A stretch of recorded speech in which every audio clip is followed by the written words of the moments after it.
Evangelho de João, capítulo 8, que é só para a gente iniciar, para a gente ir para a palavra que eu tenho para você, o que Deus tem para nós nessa manhã. João capítulo 8, versículo 29. Jesus falou algo aqui interessante que nós devemos ter conosco.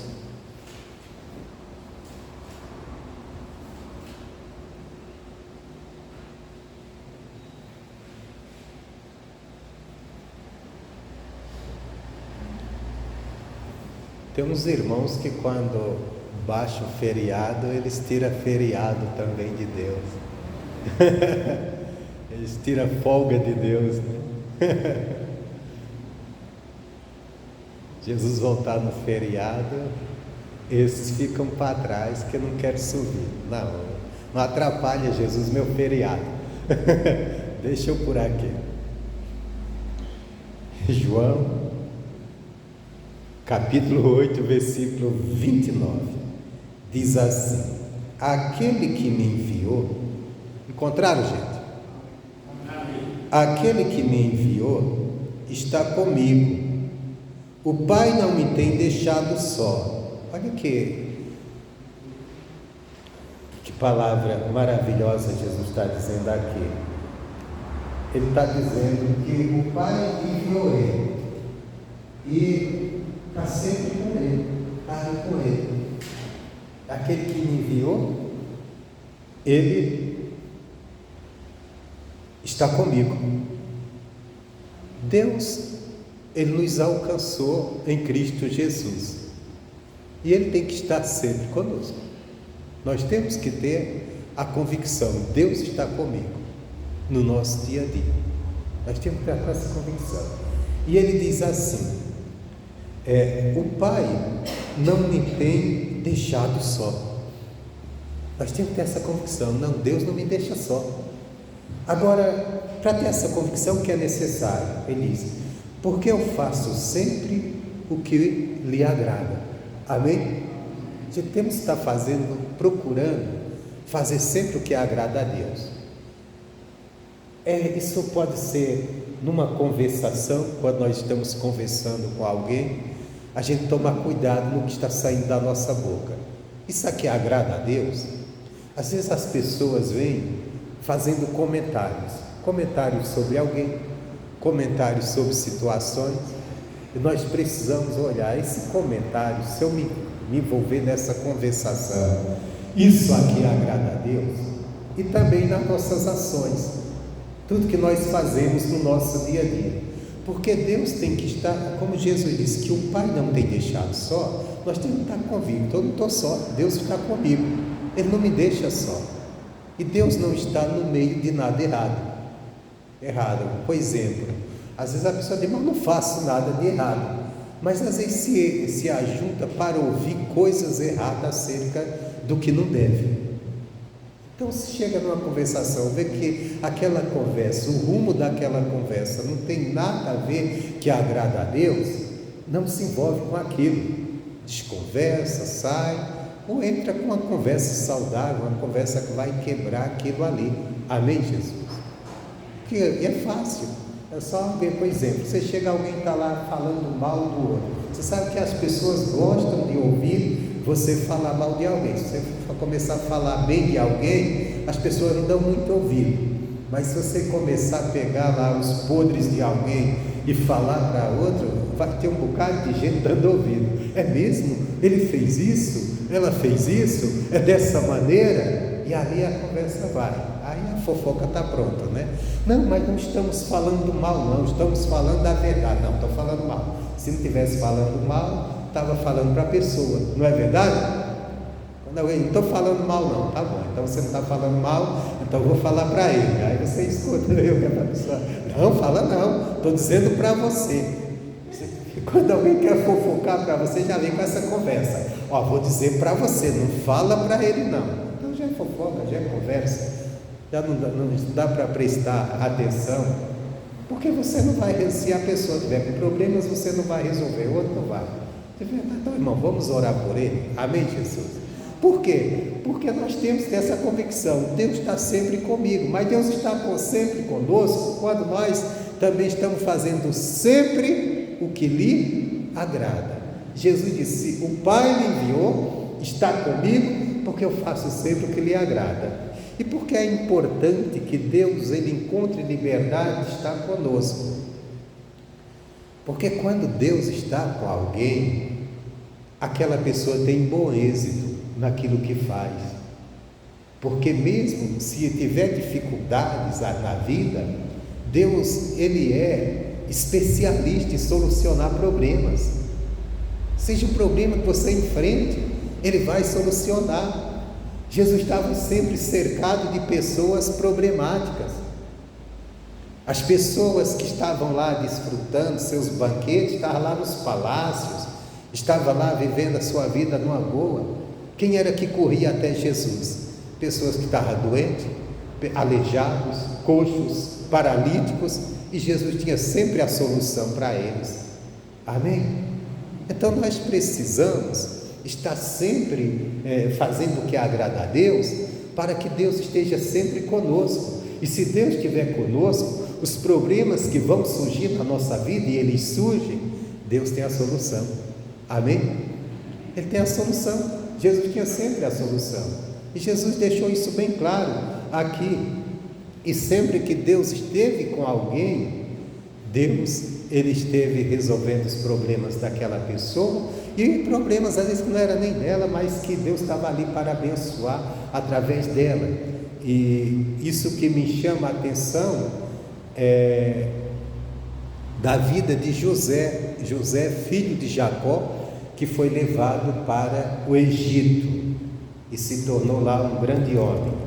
Atos capítulo 9, ou melhor, capítulo 7. Atos capítulo 7. Irmãos, presta atenção. Nesse mundo, nós vivemos num mundo competitivo, nós vivemos num mundo que pode acontecer coisas ruins com nós, nós vivemos num mundo que nem todo mundo quer o teu bem. Pelo contrário, quando você começa a progredir, ou quando você tem sonhos, tem garra para ir em busca de coisas boas, tem um bocado de gente que quer te parar, porque não quer ver o teu sucesso, não quer ver tua progressão, por inveja, porque elas mesmas se sentem capazes às vezes, ou não quer lutar o quanto você está lutando para vencer, se você está lutando. Então nós vivemos num mundo que coisas ruins podem acontecer, mas as coisas ruins ou a má vontade das pessoas acerca do teu sucesso não pode te impedir de ir à frente, de ir adiante, de se dar bem na vida. O que pode impedir é a ausência de Deus na sua vida. Se Deus estiver com você, você pode estar no pior lugar. Ali Deus vai cuidar de você. Você pode enfrentar as piores batalhas. Ali Deus vai te dar vitória sobre cada uma delas. Mas precisa que Ele esteja com você. Então nós precisamos dar lugar para Deus na nossa vida. Quem dá lugar para Deus na sua vida é você, como Jesus já ensinou. O Pai que me enviou está comigo, não me tem deixado só. Ele está comigo, porque eu faço sempre o que lhe agrada.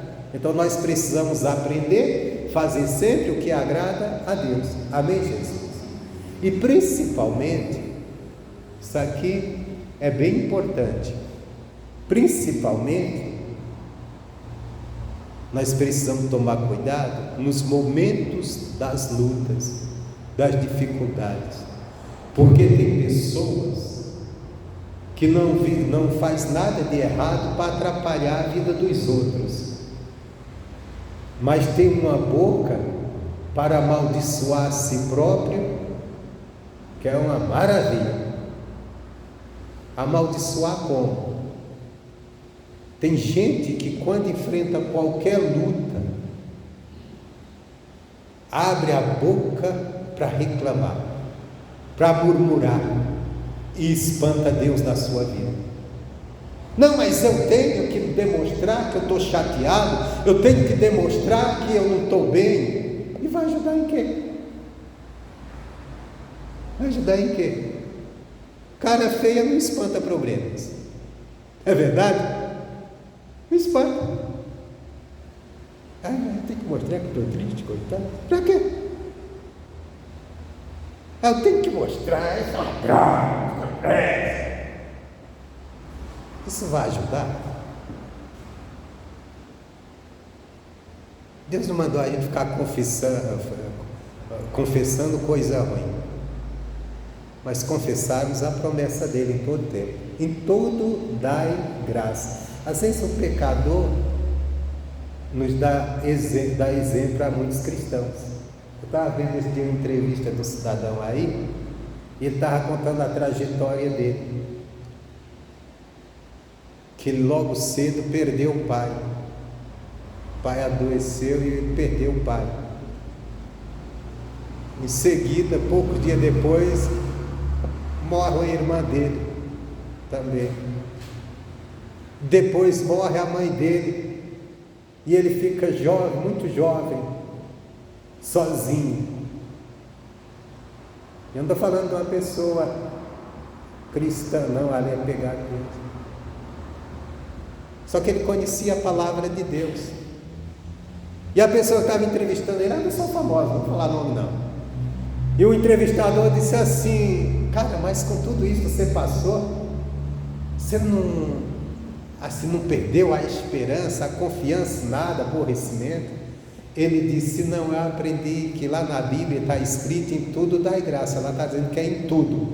Então eu dei graças a Deus pelo meu pai, o tempo que eu tive foi um bom pai, eu tive tempo de viver com ele, apesar de perder ele novo. Eu disse: eu dei graça pela mãe que eu tive, foi uma boa mãe. E esse cara teve que enfrentar a vida cedo e se tornou uma pessoa conhecida aí, uma pessoa perante a sociedade importante. Mas isso me chamou a atenção, porque tem crente qualquer lutinha, irmão, qualquer coisa é um tal do...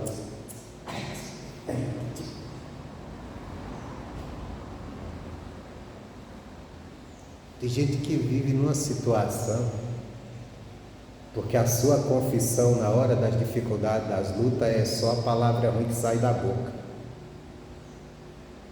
é só coisa ruim. Então nós precisamos confessar coisa boa. O povo de Israel, teve gente que morreu no deserto, não foi porque estava na idolatria, não foi porque estava na prostituição, não foi porque estava fazendo coisas erradas, foi porque na hora da luta murmurou, e murmurando desagradou a Deus, deixou Deus irado e ficou sem a presença de Deus, e morreram no deserto. Por quê? Murmuração, reclamação aborrece a Deus, porque Deus quer que nós confiemos nele. Sabe por que Ele quer que nós confiemos nele? Porque Ele sabe resolver cada dificuldade que nós enfrentamos. Ele tem solução para cada problema, que você não tem, que eu não tenho, e Ele só espera que nós confiemos, entregue a Ele ali a nossa vida, siga a instrução dele e creia: Deus está comigo, eu não estou só. Eu não estou só. Olha que situação desse cidadão aqui. Atos 7:9. E os patriarcas movidos de inveja, venderam a José para o Egito. Você viu quem eram os patriarcas? Os irmãos de José. Eles, por inveja de José. E o que era que José tinha para os irmãos ter tanta inveja? José era mais novo do que eles. Só que eles perceberam que Jacó amava José. Aí Deus ainda deu uma visão, um sonho a José, e José contou para eles. E eles colocaram aquilo no coração. O sonho dele é dominar a gente. Um dia José está vindo e disse: está vindo o sonhador. Eles tudo com inveja, disse: já sei, vamos matá-lo. Olha o que a inveja faz na vida do invejoso. Tem gente que tem medo de inveja, mas a inveja estraga a vida do invejoso, porque faz o invejoso tomar decisão que não convém. Porque a inveja de alguém não vai atrapalhar a tua vida, se Deus estiver contigo. A pessoa pode atrasar um pouquinho, mas ele não impede o plano de Deus na sua vida. O que impede o plano de Deus na tua vida é Deus não estar com você. Porque se Deus não tiver, não vai se cumprir. Aqui diz: e os patriarcas, movidos de inveja, venderam a José para o Egito. Mas Deus era com José. Então não importava a inveja deles, não importava o que eles fizessem, porque em tudo bem, uma pessoa pode fazer de tudo para tirar você do caminho da bênção, mas sabe o que eles não podem tirar? Nem pessoa, nem diabo, nem demônio, nem seja lá o que for, Deus da tua vida. Só um que pode tirar Deus da tua vida. Quem? Você. Só você mesmo pode. Você começa a andar de um jeito que não agrada a Ele. Ele disse: achegai-vos a mim, e eu me chegarei a vós. Mas se me deixarem, eu também vos deixarei. Então só há uma pessoa que pode tirar Deus da tua vida: você. Pode colocar Ele para longe. Como? Fazendo o que não agrada a Ele. Mas se você continuar em qualquer situação que você enfrentar, em tudo que você fizer, você continuar fazendo o que agrada a Deus, você não está só, está com você. Mas essa situação, do jeito que a vida está andando, do jeito que as coisas estão comigo, para mim, sei não, acho que Deus está bem longe. Vai ter gente que vai dizer: Deus está bem longe dele, pela luta que ele está passando. Mas só você sabe se Deus está com você ou não, e Deus sabe, porque você sabe pela maneira como você tem se portado. Se você tem se portado andando na palavra, fazendo a vontade de Deus, você sabe: Deus está comigo. A coisa está feia, a luta se levantou, os meus adversários parecem que estão vencendo, mas não vão vencer porque Deus está comigo. O lugar que eu estou não é o que eu desejava, mas Deus está comigo, porque eu estou fazendo sempre o que lhe agrada. Agora nós devemos estar mergulhados na palavra. Você tem que ter vindo mais na igreja, você tem que dar mais atenção à pregação do Evangelho, você tem que ler mais a Bíblia, para você aprender o que agrada a Deus. Amém, Jesus? Tem gente que some da igreja, tem gente que some da Bíblia, aí fica andando da sua maneira você não vai agradar a Deus. Você vai agradar a Deus naquilo que você aprende na palavra dele. Amém, Jesus? E dentro da igreja você vai aprender, lendo a Bíblia você vai aprender. Às vezes você gasta tanto tempo, eu digo você numa forma generalizada, né? Genérica. Estou apontando aqui quem não, que cada um sabe da sua vida, né? Cada um de vocês sabe como se porta, mas tem gente que gasta muito tempo em coisas que não vai acrescentar nada, ouvindo que não acrescenta. Hoje, com a internet, às vezes dando ouvidos, até a mensagens bonitas. Tem gente que gosta de mensagem bonita, mas que não acrescenta nada. Você tem que dar atenção à palavra de Deus, que é nela que você vai aprender a fazer o que agrada a Deus e agradar a Deus, e Ele vai estar com você. Amém, Jesus?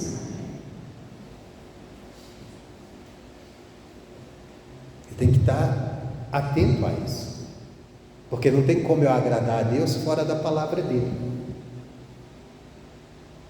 Eu vou agradar a Deus fazendo o que a palavra dele diz, fazendo o que ela ensina, e à medida que eu vou aprendendo e colocando em prática, eu vou agradando, Ele vai estar comigo. Aí pode se levantar gigante, como diz o pastor Jaime de Amorim. Eu não vou procurar gigante para a minha vida, mas se ele aparecer e Deus estiver comigo, eu vou derrubá-lo. Amém? Mas se eu estiver sozinho, o gigante vai me derrubar, eu vou ficar igual estava o exército de Israel antes de Davi chegar. Estava todo mundo com medo lá na tenda, todo mundo até se preparava para a batalha, mas olhava os gigantes e dizia: vou lá não, vai tudo, eu não. E você vai? Eu também não. Até que um garoto lá, cheio de visão de Deus, disse: não, eu vou e vou vencer, porque é Deus que está comigo. Quando você tem convicção que Deus está com você, você não tem, você enfrenta, mesmo quando você não sabe o que fazer, mas você sabe, Deus vai fazer. Amém? Então José, ele foi vendido para o Egito. Qual era o propósito dos irmãos de José para ele? O propósito que ele acabasse de uma vez. Seria vendido como escravo, iria morrer na escravidão, nunca teria nada, nunca realizaria os seus sonhos, estava acabado. E eles, com o dinheiro no bolso, que eles tinham vendido eles, e se livrava dele. Só que aí eles não contavam com uma coisa: e Deus era com José. Irmãos, o José desceu lá para o Egito. Os irmãos ficaram na vida deles, trabalhando, fazendo o que queria, criando seu gado, com a visão de quem está trabalhando livremente, de quem está trabalhando para si. Vou crescer. Eles sabiam que Deus tinha promessa para o pai deles. Vamos viver essas promessas, viver essas bênçãos e vamos crescer na vida. E o José? Coitado, vai morrer na escravidão. Acabou a vida para ele. Esse aí não vai ter nada. Acabou os sonhos dele. Mas Deus era com José. E com os irmãos de José? Estava longe, pelo que fizeram. E sorte deles que tinha José. Aí diz assim: e livrou de todas as suas tribulações, e lhe deu graça e sabedoria ante a Faraó, rei do Egito, que o constituiu governador sobre o Egito e toda a sua casa. Presta atenção, Deus era com José, e quando Deus é com alguém, a vida dele anda. Porque olha o que diz aqui: Deus livrou de todas as suas tribulações. Primeira coisa, não é porque Deus está com você, não é porque você tem Deus que você não enfrenta as tribulações da vida. Elas vêm. O livro de Salmos diz: muitas são as aflições do justo, mas Deus livra de todas. Amém? Elas vêm, as tribulações elas vêm, porque nós vivemos num mundo que produz tribulação para os seus moradores. Nós vivemos num mundo de pessoas atribuladas. Às vezes não é nem você que está buscando ou causando, tinha alguém por perto que está causando tribulação. Tem gente na velhice, trabalhou, lutou, viu o correto, pensando uma velhice em paz. Mas um filho desanda e começa a trazer tribulação, porque está agindo errado. Eu lembrei agora de um irmão lá em Fortaleza, que ele falava uma coisa interessante. Ele andava ali firme com Deus, buscando a Deus. E ele disse: pastor, as pessoas me perguntam: e você como está? Ele disse: estou muito bem, graças a Deus. Aí diz assim: e seus filhos? Esses estão na tribulação. Deixaram a Deus, deixaram os caminhos de Deus. E ele disse que ele falava para a esposa ali ficava se cheia de preocupação por causa dos filhos. Ele dizia: para de besteira, para de se preocupar com eles, ficar atribulada pelos teus filhos. Ele disse: se fortalece em Deus, para quando eles chegarem atribulados, você está forte para ajudá-los. Se você estiver atribulado igual eles, não vai ajudar ninguém. Ele era firme na palavra. Ele dizia: o que, pastor? Se eu for ficar preocupado com eles, atribulado, porque eles estão com problemas, porque estão procurando. Aí quando eles chegarem, eu vou estar atribulado, está no mesmo, não tem ninguém para ajudar. Então, cadê? Eu vou me preocupar não, vou me fortalecer em Deus, buscar a Deus. E quando eles chegarem na tribulação deles, aí eu chego lá para ajudá-los. Ajudá-los com a palavra, mostrar o caminho, a direção, ajudar com a oração, e às vezes até em outras formas. Bom, mas voltando aqui, então Deus o livrou de todas as suas tribulações e lhe deu graça. Ele não só livrou da tribulação, mas ele deu graça. Ele fez com que o José achasse graça diante do governante. Se Deus está com você, Deus vai te dar graça diante daqueles que... Você tem que entender uma coisa, que nesse mundo, aquilo que nós queremos está na mão de alguém, não é verdade? Por exemplo, se você quer riqueza, as riquezas no mundo estão assim, lá não, vou lá pegar, está na mão de alguém, e você não pode ir lá tomar, você tem que ir lá conquistá-las, conquistando primeiro quem está no comando, não é verdade? Ganhando a confiança.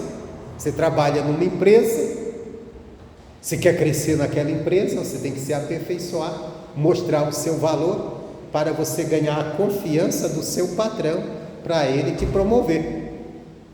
A riqueza ali está na mão dele, e ali tem oportunidade de você buscar. Então precisa que você ache graça diante daquela pessoa. Por exemplo, José foi levado como escravo para o Egito. Toda a riqueza do Egito estava na mão de quem? De Faraó, que era o rei. Aí precisava que José achasse graça aos olhos de Faraó. Achasse graça aos olhos de Faraó, para que Faraó, porque entenda bem, Deus, Ele não passa por cima de autoridade, Ele estabeleceu as autoridades. Deus não ia colocar José com tanto poder sem a autoridade de Faraó. Até para Deus tirar 430 anos depois o povo de Israel do Egito, Deus não tirou sem a autoridade de Faraó. Deus quebrou o poder de Faraó, quebrou feio mesmo. Foi uma praga atrás da outra, mas o povo não saiu sem a autoridade de Faraó. Só saiu quando Faraó disse: vão embora. Deus não poderia ter dito: vão embora, esquece esse cara, vira as costas, mas não. Deus não falou. Deus apertou Faraó até Faraó dizer assim: Moisés, pega esse povo, vão embora. Vão embora. Mostrando o que, irmãos? que Deus não passa por cima de autoridade. Isso ele nos deixa um exemplo, né? A gente respeitar autoridades. A Bíblia ensina isso. Deus poderia. Nós temos exemplo também da serva de Sara, que ela queria fugir, e Deus disse: volta, fica lá, no tempo certo você sai de lá. E qual foi o tempo certo? Quando Sara, que tinha autoridade sobre ela, mandou: manda embora essa mulher daqui. Se a Sara perceber, achando que estava fazendo mal para aquela mulher, estava fazendo bem, não. Era Deus que estava fazendo. Então veja bem, Deus fez com que ele achou, se Deus estiver com você, Deus vai fazer com que você ache graça diante daquelas pessoas que vão abrir as portas para você crescer, para você vencer na vida. Amém, Jesus? Diante das pessoas.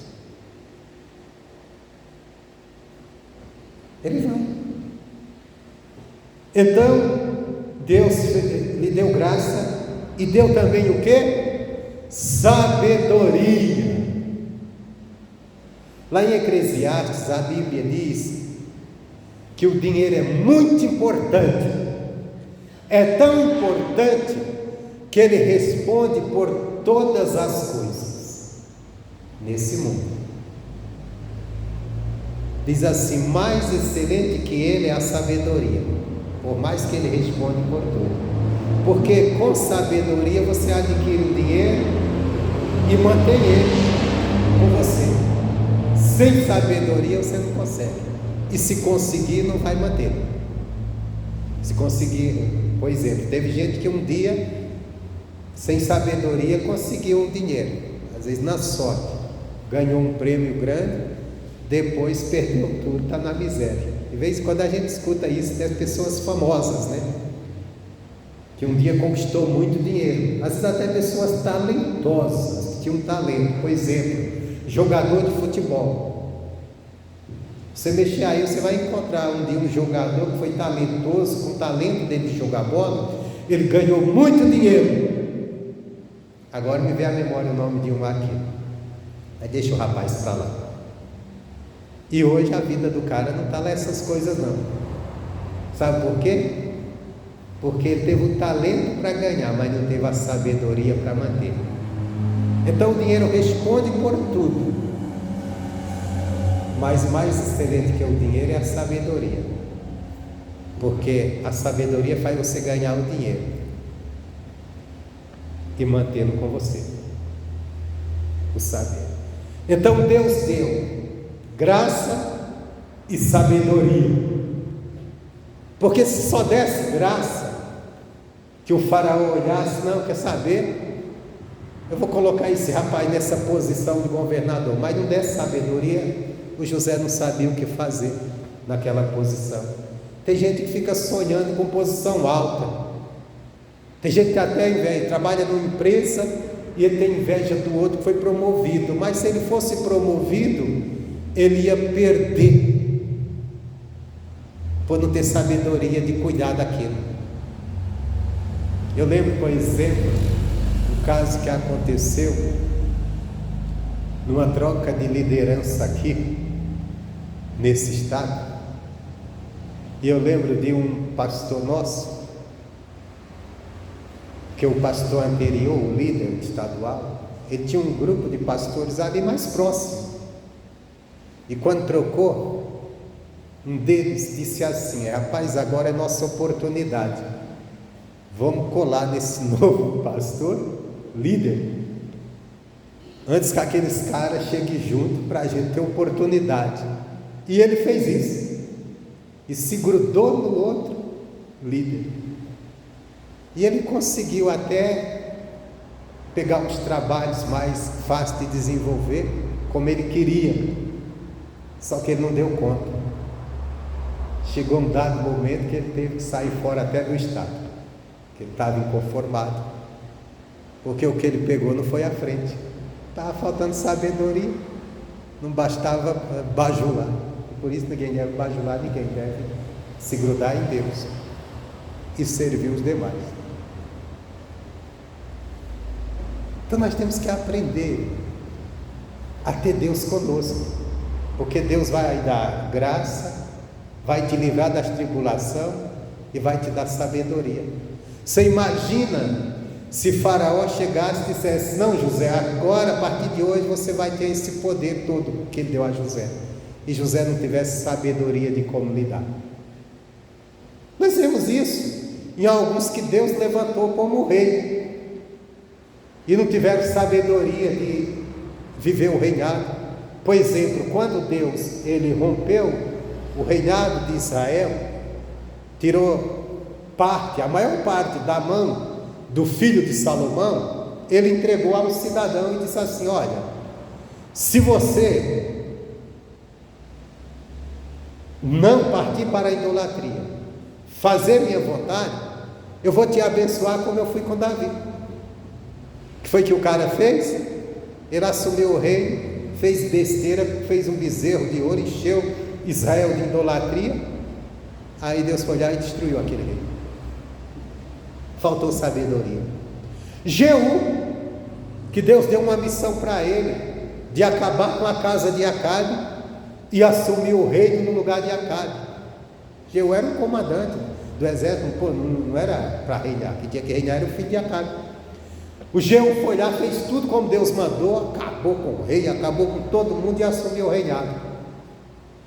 E Deus disse: ó, o que eu te mandei fazer, fez, tá bom. Só que aí a Bíblia diz que ele não teve a sabedoria de andar com o coração inteiro com Deus.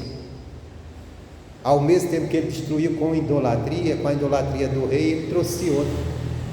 Ele trouxe uma idolatria antiga para ali para o rei. E aí diz que ali no final, Deus foi mandando os inimigos, aí tomando parte do rei. Faltou o quê? Sabedoria. Sabedoria. Então Deus deu para José, livrou eles de sua tribulação, deu-lhe graça e sabedoria ante Faraó. Nós precisamos, irmão, disso aqui. Você entende que você não vive isolado numa sociedade. Nós precisamos achar graça diante das pessoas que podem abrir as portas para nós.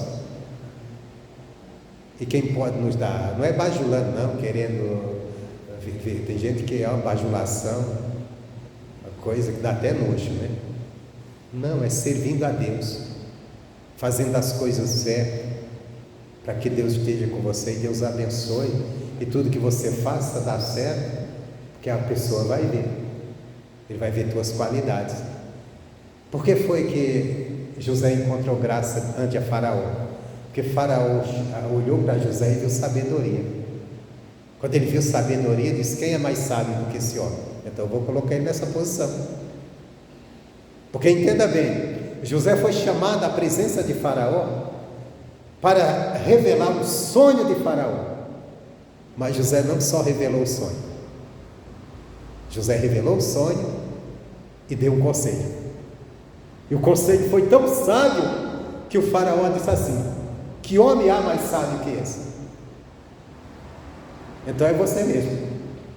José disse assim: ó, você quer me colocar? Não. José disse assim: escolhe entre os teus homens sábios e coloca à frente do teu reino, da colheita, né, que seria 7 anos de boa colheita, para guardar essa colheita, adquirir essa colheita e guardar para os anos de fome. Coloca homens sábios. E o Faraó olhou, pensou, e o Faraó tinha muita gente trabalhando com ele, e com certeza homens sábios. Um rei não vai se encher de gente toda. Mas aí o Faraó disse assim: que homem é mais sábio que esse? É você. E se você vê ali, daquela parte em diante, houve uma mudança grande naquele país. Porque até então tinha Faraó governando aquele país. Naquele momento tinha José. A partir daquele momento José passou a governar depois de Faraó, e houve uma mudança na política do país, Porque José começou a estabelecer ali lei, regras, começou a mexer com construções, que ele começou a construir celeiros em tudo que é lugar, em cidades, estabelecer pessoas para cuidar daquilo. Ele mexeu na política total do país, de um canto a outro. Ele começou a viajar o Egito inteiro, estabelecendo lugares. Aqui nós vamos construir celeiros, aqui nós vamos levantar pessoas para cuidar disso aqui. Foi uma mudança grande, não foi uma coisa só. José sentou e disse: faz isso. Não, ele começou a mexer na política, mexeu toda a política daquele país, em tudo como as coisas funcionavam. E quando vieram os anos de fome, mais mudança, que passou as terras todas a pertencer a Faraó. E o povo tem uma certa porcentagem. Por quê? Porque Deus me deu sabedoria. Sabedoria para fazer funcionar as coisas. Às vezes as coisas não estão dando certo para nós, não estão funcionando, porque está nos faltando a sabedoria de como fazê-la. Mas Deus conosco, Ele vai nos dar sabedoria. Amém?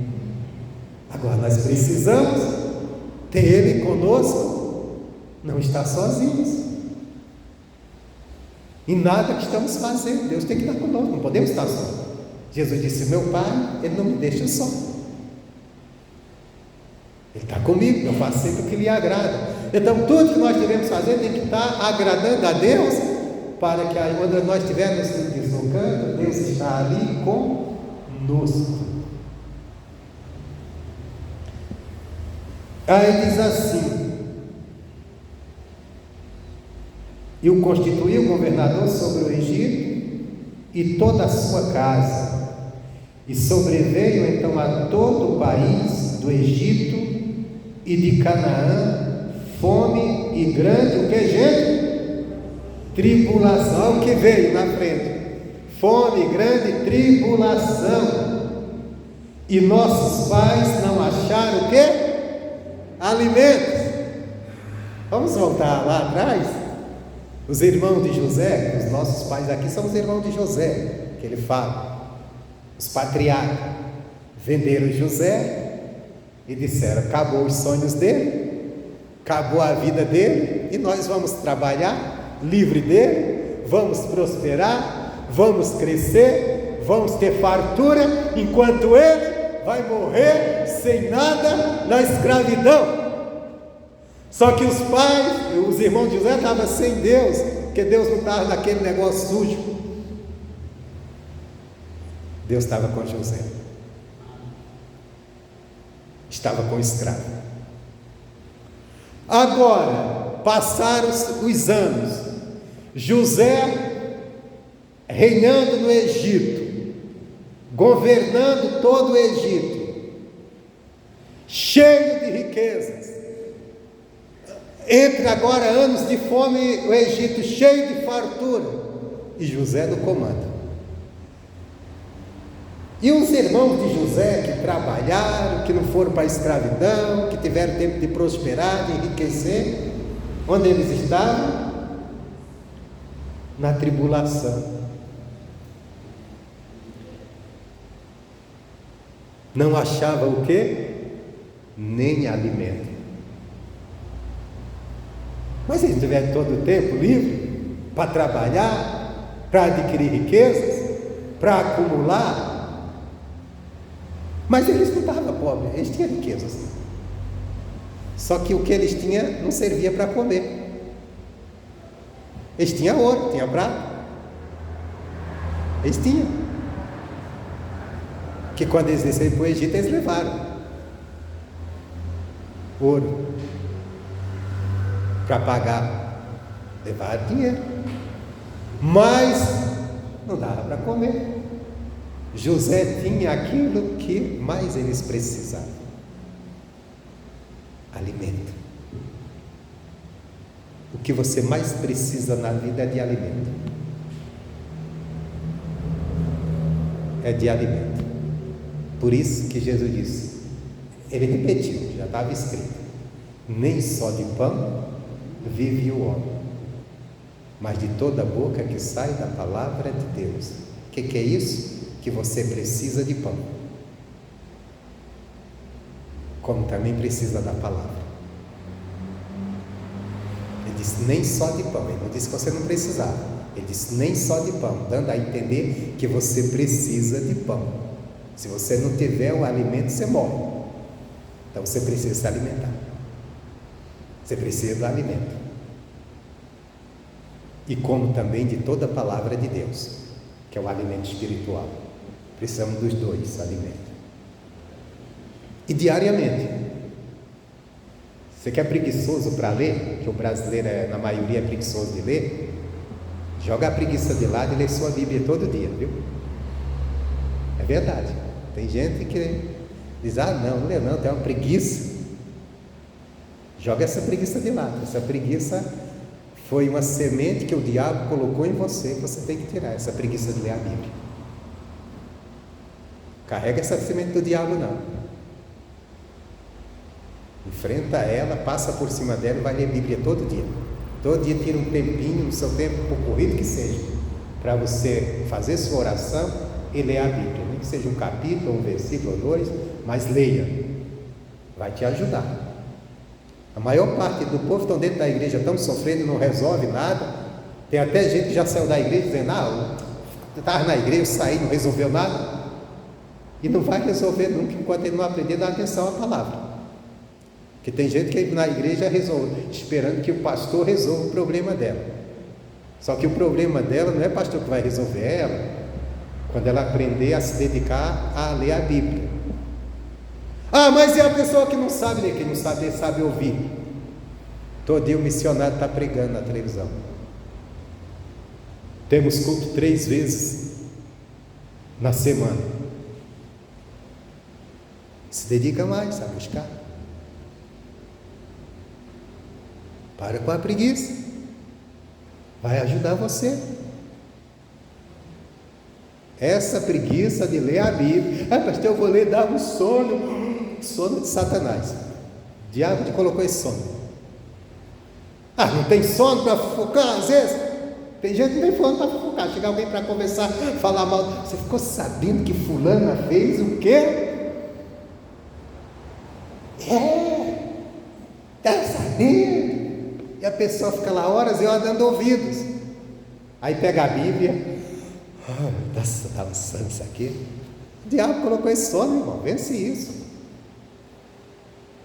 Não tem sono na hora da fofoca, tem sono na hora do... Mas não é só o fofoqueiro não. Tem outro que não é fofoqueiro, mas tem disposição para trabalhar, tem disposição para isso, tem disposição para aquilo, para ver televisão, mas não tem disposição para ler a Bíblia. Precisamos. O ser humano, ele vive por prazer e por obrigação. Tem hora que a gente não é o prazer que tem que nos dominar, é a obrigação. Você se colocar debaixo de uma obrigação, porque você sabe, se for pelo prazer você não faz. Tem coisas que você faz pelo prazer, mas tem coisas que você não se colocar debaixo de uma disciplina, você não faz. Então pega uma Bíblia, estabeleça um plano de leitura diário e coloque aquilo como uma obrigação, para todo dia você ler a Bíblia. Amém? Eu, por exemplo, eu leio minha Bíblia todinha, todo tempo. Quando eu termino, eu volto tudo de novo. Como eu estabeleço? Eu estabeleço uma leitura, não precisa você fazer isso, só está dizendo aqui uma dica. Eu estabeleço uma leitura de 4 capítulos por dia, 2 do Velho Testamento e 2 do Novo. O Novo eu termino antes, quando eu termino ele, eu volto novamente. O Velho demora mais, que ele é mais livre. Quando eu termino o Velho, eu volto tudo de novo. Leio também, faça aquela leitura aleatória, que você vai lendo, buscando estudar, mas diariamente eu coloco, isso aqui eu coloco como obrigação. Aí eu tenho esse caderno aqui, você pegar aqui, ele está escrito os 4 capítulos, por exemplo, eu estou agora, 1 Reis 13 é a leitura de hoje, Eclesiastes 12, João 8, Hebreus 12. Hebreus já estou quase terminando. Terminou, aí eu entro no tempo. Quando eu chegar no final de Apocalipse, eu volto no Novo Testamento, Mateus. Eu coloco isso aqui como uma obrigação, para mim não relaxar, porque isso já fica na minha disciplina do dia. Eu tenho que fazer minha leitura bíblica, que está marcada. Se eu deixar por conta, aí de repente eu digo, daqui a pouco eu vou ler, esse daqui a pouco pode passar daquele dia corrido. Aqui não, quando chega, mesmo chegar no final de Roma, não li meus capítulos, vou lá correndo ler. E eu faço. Tem Bíblia até que você compra, já vem com plano de leitura diário. Troca de Bíblia todo ano. Cada ano você comprou uma Bíblia, terminou o ano, você comprou uma Bíblia com um plano de leitura e começa a ler ela. Se você tem que. Coloque isso numa disciplina ou faça. Como eu faço, compra um caderno e anota ali o que você vai lendo todo dia. E vai seguindo. Para ter um compromisso, ter uma disciplina. Ou leia do seu jeito todo dia, mas leia todo dia. Amém, Jesus?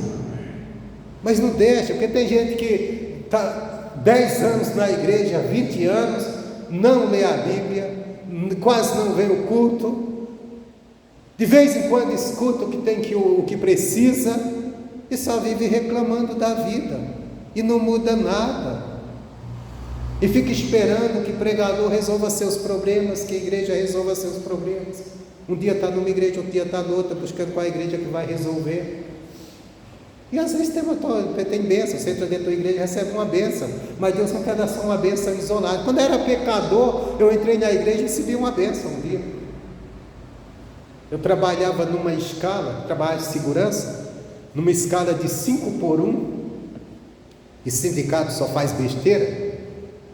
O sindicato disse, não, agora ninguém vai mais trabalhar nessa escala, que é muito longa, estão trabalhando demais os trabalhadores, vamos trabalhar 12x36, que é para descansar.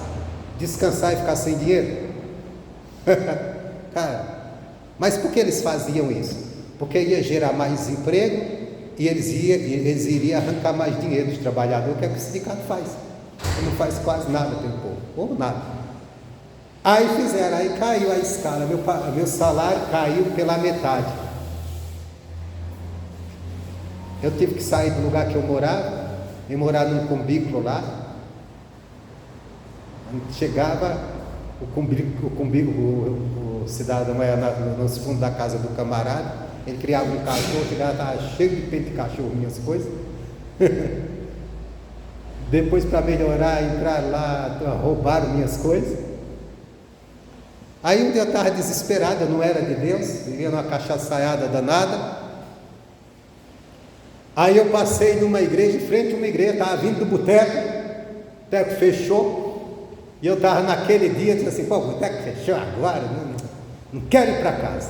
Estava rodeando o lugar que morava, ruim para danar, mas só podia pagar aquele cumbico, que o pagamento tinha caído pela metade. Aí eu passei em frente à igreja Deus é Amor, era uma igrejinha desse tamanho que os caras tinham no bairro. Só a igreja estava aberta, graças a Deus, tinha fechado os botecos todinho, que eu estava procurando um boteco, mas tinha um boteco, eu falei, vou entrar nessa igreja. Entrei na igreja, os irmãos lá orando, fazendo as orações, eu sem entender nada. Aí quando foi na hora da oferta, o pregador lá, o irmão disse assim, olha, vou levantar a oferta aqui, você vai pegar esse envelope aqui. Passou o envelope. Você vai trazer uma oferta para ajudar aqui a missão, e Deus vai abrir uma porta para você, vai te abençoar nessa oferta. Eu nem acreditei, não acreditava, estava ali porque só não queria chegar em casa cedo. Mas eu disse, tudo bem, esses caras estão fazendo a coisa certa, eu vou trazer essa oferta. Estou acabado mesmo, vai errar, está feia, então não é por isso. Se eu não ganhar R$5 naquela época, até é uma oferta boa para a época, faz muitos anos. Mas disse, vou trazer essa oferta aí, eu passo aí, quando eu for para o boteco, eu passo e deixo aí com eles. Gasta dinheiro com pinga, o que é que vai acontecer? gastar 5 reais com a igreja, eles estão fazendo coisa séria. Peguei e fui embora. Aí, na outra semana, eu passei para o boteco. Desci para o boteco, sabia do culto. Aí eu falei, pensei comigo, né? Peguei e coloquei os 5 reais dentro do envelope. Aí disse assim, o culto deles é tal dia. Eu vou para o boteco, naquela hora que está perto de terminar, eu passo lá e entrego para eles. Eu não queria nem papo de ficar lá dentro. Aí entreguei, passei lá, realmente, entreguei e fui embora. Meu irmão, naquela semana, Deus fez um reboliço, que o plano do sindicato caiu por terra. A gente estava em 7 pessoas, o dono da empresa disse, eu vou escolher 3 para ficar aqui e voltar ao normal. E eu vou escolher aqueles que me agradam mais. E entre esses 3 eu fui o escolhido. Meu salário voltou ao normal, eu saí daquele buraco que eu estava morando, voltei para a casa que eu morava antes, e as coisas melhoraram. Eu nem sabia que era Deus, eu nem conhecia Deus. Deus usou aquele irmão para abençoar, naquele propósito, naquela oferta. Depois que eu me converti, que eu venho entender que Deus abençoou, porque para mim era normal, para mim o que tinha acontecido era a decisão da empresa, mas Deus mexeu lá dentro, naquele ato de fé. O que eu quero dizer, que Deus muda. Mas voltando aqui, então sobreveio sobre eles tribulação. Esse mundo produz tribulação. E nossos pais não acharam alimento, mas tendo ouvido Jacó que no Egito havia trigo, enviou ali nossos pais a primeira vez, e na segunda vez foi José conhecido por seus irmãos, e a sua linhagem foi manifesta a Faraó. E José mandou chamar Jacó, seu pai, e toda a sua parentela, que era de 75 almas. Bom, e aqui, se você ler lá em Gênesis, se pegar Gênesis 37 em diante, conta toda a história de José, vai para frente, você pode chegar em casa, pegar a sua leitura da semana de Gênesis 37 e vai ler da história de José, você vai ver o que Deus fez ali através de José e o que Deus fez com José. Eu não vou estender, senão nós vamos ficar aqui até meio-dia, mas Deus mudou. Mas qual era o segredo de José? Deus estava com ele. Amém, Jesus? Se Deus estiver conosco, Ele vai mudar qualquer situação. A gente tem que procurar fazer o que agrada a Ele, no nosso falar, nas nossas atitudes, nas nossas ações. Amém, Jesus? Está atribulado com alguma situação? Para de reclamar, para de murmurar, para de fazer cara feia. Vai ajoelhar e buscar Deus em oração, vai para a palavra de Deus, vai ouvir a Deus, que Deus vai te abençoar, Deus vai estar com você, se você estiver com Ele, se você estiver fazendo o que agrada a Ele. Amém, Jesus?